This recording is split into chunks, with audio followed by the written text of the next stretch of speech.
Hello everyone. ఈ ఎండాకాలంలో కుల్ఫీని ఇష్టపడిన వాళ్ళు ఎవ్వరూ ఉండం కదండి. కానీ ప్రతిసారి షాప్ నుంచి కొని తెచ్చుకోవడం అంటే కొంచెం కష్టమైన పనే కదా. కుల్ఫీని కానీ ఇలా రబ్డీని కానీ ఇంట్లోనే ప్రిపేర్ చేసుకోవచ్చండి. కాకపోతే పాలని ఎక్కువసేపు మరిగించి ఆ ప్రొసీజర్ అంతా కూడా కొంచెం ఎక్కువ టైం అవుతూ ఉంటుంది కదా. ఇప్పుడు ఆ ప్రాబ్లం లేకుండా ఈ విధంగా ఇన్స్టెంట్ కుల్ఫీ పౌడర్ని మనం ప్రిపేర్ చేసి పెట్టుకుంటే కనుక ఎప్పుడు కావాలంటే అప్పుడు జస్ట్ 10 నిమిషాల్లో కుల్ఫీని కానీ రబ్డీని కానీ ప్రిపేర్ చేసుకోవచ్చు. మరి ఆలస్యం చేయకుండా ప్రొసీజర్ ఏంటో చూసేద్దాం. Welcome to Mom's Miracles. ముందుగా స్టవ్ పైన ఒక ప్యాన్ పెట్టుకొని దీంట్లో కొద్దిగా నెయ్యిని కానీ లేదా ఆయిల్ని కానీ ఇలా అప్లై చేసుకోవాలి. దీనిలోనికి 1/2 కప్పు షుగర్ని తీసుకొని మెల్ట్ చేసుకోవాలి. ఒక 2-3 నిమిషాల్లోనే షుగర్ ఈ విధంగా మెల్ట్ అయ్యి క్యారమలైజ్ అవ్వడం స్టార్ట్ అవుతుందన్నమాట. ఇలా షుగర్ని క్యారమలైజ్ చేసి యూస్ చేయడం వల్ల కుల్ఫీకి చాలా మంచి కలర్ అనేది వస్తుందండి. టేస్ట్ కూడా చాలా బాగుంటుంది. ఏదైనా ఒక ప్లేట్ని తీసుకొని, అది స్టీల్ ప్లేట్ అయినా పర్వాలేదండి, ఈ విధంగా ఆయిల్ని అప్లై చేసుకోవాలి. దానిపైన క్యారమలైజ్ చేసుకున్న ఈ షుగర్ని వేసుకుని బాగా చల్లారబెట్టుకోవాలి. ఇది జస్ట్ 4 to 5 మినిట్స్లోనే డ్రైగా అయిపోయి ప్లేట్ నుంచి ఈజీగా అతుక్కోకుండా వచ్చేస్తుందండి. దీనిని ఈ విధంగా చిన్న చిన్న ముక్కలుగా కట్ చేసుకొని మిక్సీ జార్లోకి తీసుకొని ఫైన్ పౌడర్ లాగా గ్రైండ్ చేసుకోవాలి. ఈ కుల్ఫీ పౌడర్ కోసం ఇక్కడ నేను 5 బ్రెడ్ పీసెస్ని తీసుకున్నాను. వీటి ఎడ్జెస్ని కట్ చేసుకోవాలి. ఇలా కట్ చేసుకున్న తర్వాత ఏదైనా ఒక మిక్సీ జార్లోనికి ఈ విధంగా చిన్న చిన్న పీసెస్గా వేసుకొని ఫైన్ పౌడర్ లాగా గ్రైండ్ చేసుకోవాలి. ఒక ప్యాన్లో ఈ బ్రెడ్ పౌడర్ని తీసుకొని డ్రై రోస్ట్ చేసుకోవాలి. స్టవ్ని మీడియం ఫ్లేమ్లో పెట్టుకొని కొద్దిగా కలర్ చేంజ్ అయ్యేంత వరకు వేయించుకోవాలి. ఈ విధంగా కొద్దిగా కలర్ చేంజ్ అయ్యేంత వరకు ఫ్రై చేసుకోవడం వల్ల బ్రెడ్లో ఉండే మాయిశ్చర్ అంతా కూడా పోయి కుల్ఫీ పౌడర్ అనేది ఎక్కువ రోజులు ఫ్రెష్గా నిల్వ ఉంటుందన్నమాట. దీనిని బాగా చల్లార్చుకొని ఒక బౌల్లోనికి తీసుకోవాలి.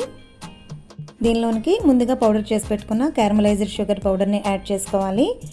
ఇలా షుగర్ని క్యారమలైజ్ చేసుకొని పౌడర్ చేసుకొని వేసుకోవడం వల్ల మనకి కుల్ఫీకి మంచి కలర్ అనేది వస్తుందండి. మీరు నార్మల్ షుగర్ పౌడర్ని కూడా యూస్ చేసుకోవచ్చు. దీనిలోనికి 1 కప్పు వరకు మిల్క్ పౌడర్ని యాడ్ చేసుకుంటున్నాను.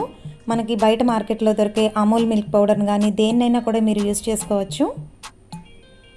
మిల్క్ పౌడర్ని యూస్ చేయడం వల్ల మనకి మంచి టెక్స్చర్ అనేది వస్తుందన్నమాట. ఫ్లేవర్ కోసం దీనిలోనికి ఒక 1/2 టీ స్పూన్ వరకు ఇలాచీ పౌడర్ని వేసుకోవాలి. దీనిలోనికి ఒక 1/4 కప్పు వరకు కార్న్ ఫ్లోర్ని యాడ్ చేసుకోవాలి. దీనిలోనికి బాదం, పిస్తా, క్యాష్యూ ఇంకా ఏవైనా డ్రై నట్స్ని మీరు చిన్న చిన్న ముక్కలుగా కట్ చేసుకొని వేసుకోవాలి. కుల్ఫీ అంటేనే ఎక్కువ డ్రై నట్స్ కదండి. సో మీరు వీలైనన్ని డ్రై నట్స్ని చిన్న చిన్న ముక్కలుగా కట్ చేసుకొని వేసుకోవచ్చు. దీనిని ఒకసారి బాగా మిక్స్ చేసుకోవాలి. ఇలా ఒకసారి బాగా మిక్స్ చేసుకున్న తర్వాత ఎయిర్టైట్గా ఉండే ఏదైనా ఒక గ్లాస్ జార్లోనికి దీన్ని తీసుకొని ఫ్రిడ్జ్లో స్టోర్ చేసుకుంటే ఎన్ని రోజులైనా కూడా మనకి పాడవకుండా చాలా ఫ్రెష్గా ఉంటుందన్నమాట. ఇప్పుడు ఈ కుల్ఫీ పౌడర్తో కుల్ఫీని ఎలా ప్రిపేర్ చేసుకోవాలో చూద్దామండి. ఒక బౌల్లోనికి 1 కప్పు వరకు ఇన్స్టెంట్ కుల్ఫీ పౌడర్ని తీసుకున్నాను. దీనిలోనికి కాచి చల్లార్చిన పాలని 2 కప్పుల వరకు యాడ్ చేసుకోవాలి. ఉండలు లేకుండా దీనిని ఈ విధంగా ఒకసారి బాగా మిక్స్ చేసుకోవాలి. స్టవ్ పైన ఒక మందపాటి గిన్నెని పెట్టుకొని కలిపి పెట్టుకున్న ఈ పాలను వేసుకుని బాగా మరిగించుకోవాలి. స్టవ్ని లో ఫ్లేమ్లో అడ్జస్ట్ చేసుకుని ఇలా కలుపుతూ మరిగించుకోవాలి. ఈ విధంగా కలుపుతూ అడుగు పట్టకుండా ఈ పాలని మరిగించుకోవాలి. ఈ విధంగా చిక్కబడుతుందనమాట. స్పూన్ వెనక వైపు మనకి ఒక థిక్ లేయర్ లాగా వస్తే కనుక కరెక్ట్ కన్సిస్టెన్సీలో ఉన్నట్లు. ఇప్పుడు స్టవ్ ఆఫ్ చేసుకొని దీనిని బాగా చల్లార్చుకోవాలి. ఇక్కడ నేను కుల్ఫీని ప్రిపేర్ చేసుకోవడానికి కుల్ఫీ మోల్డ్స్ని యూజ్ చేయట్లేదండి. రెగ్యులర్గా మనం ఇంట్లో యూజ్ చేసే స్టీల్ గ్లాసెస్ని వాడుతున్నాను అనమాట. ఇలా 2 గ్లాసెస్లో కూడా 3/4 వరకు ఫిల్ చేసుకొని పైన కొద్దిగా నట్స్ని యాడ్ చేసుకుంటున్నాను.